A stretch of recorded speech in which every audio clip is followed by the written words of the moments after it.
Hello friends, welcome to Dnyanadeep Academy's UPSC answer writing program. Today we are discussing a question on international relations. The question is from UPSC Mains 2023.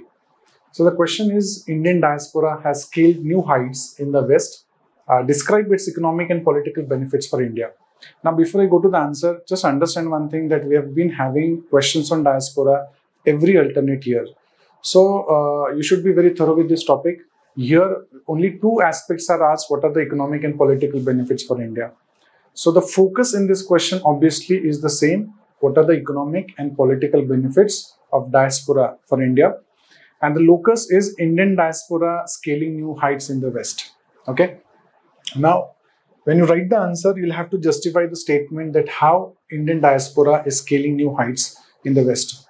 So before that, the introduction, you'll have to write, because the question is for 10 marks, there is no need to define actually or explain what diaspora is. You can straight away start with the number of diaspora that we have across the world. So India has the largest diaspora in the world, that is around 18 millions, according to the World Migration Report 2022. It is very necessary to quote the report when you're quoting a number. Wherever possible, try to have a source. This diaspora serves as a strategic tool to advance India's foreign policy objectives and strengthen its soft power. Then, because the question speaks about Indian diaspora in the West, this point is important. The Indian diaspora in the West becoming an influential community in several countries, especially the US, UK, and Canada. Now, combined, these three countries nearly have 6 million diaspora. Okay, so this is a very important fact for this question. Now, we'll justify the first statement that Indian diaspora is scaling new heights in the West. Give some examples like these that we have seen in the question. First is many Indians going to prominent positions in government. For example, Kamala Harris being elected as the Vice President of USA. Then Rishi Sunak as the UK's Prime Minister is one example. Then you have leaders in tech industry, Sundar Pichai, who's heading Google. Then you have Satya Nadella at the helm of Microsoft.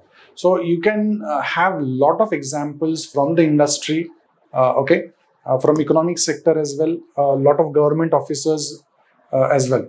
Okay, now we'll address the first focus in this question. What are the economic benefits for India? Though you may have a lot of benefits, but keep in mind that this question is only for 10 marks, so 4 to 5 points will suffice. So the first important and the most important benefit, of course, is the remittances that India get. Every year you see India tops in the remittances that are received globally. Last year in 2023, the amount of remittances received was $125 billion, which was highest in the world. Okay, so this is the first economic benefit. Then you have economic investments in India.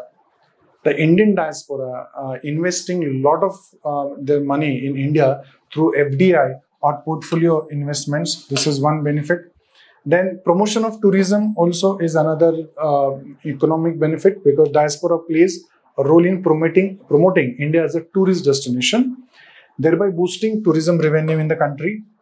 Then knowledge transfer or brain gain. See, whenever we study diaspora, Indian diaspora especially, it has always been about brain drain. But now what we see is brain gain or knowledge transfer. Because of this diaspora, we see a lot of technological and knowledge transfer happening back to India. So Indian professionals returning from abroad bring back valuable skills, expertise, and global outlook. Right, that goes a long way in improving India's economy. So these are all the economic benefits that we get from diaspora. Now, what are the political benefits? The first here obviously is lobbying.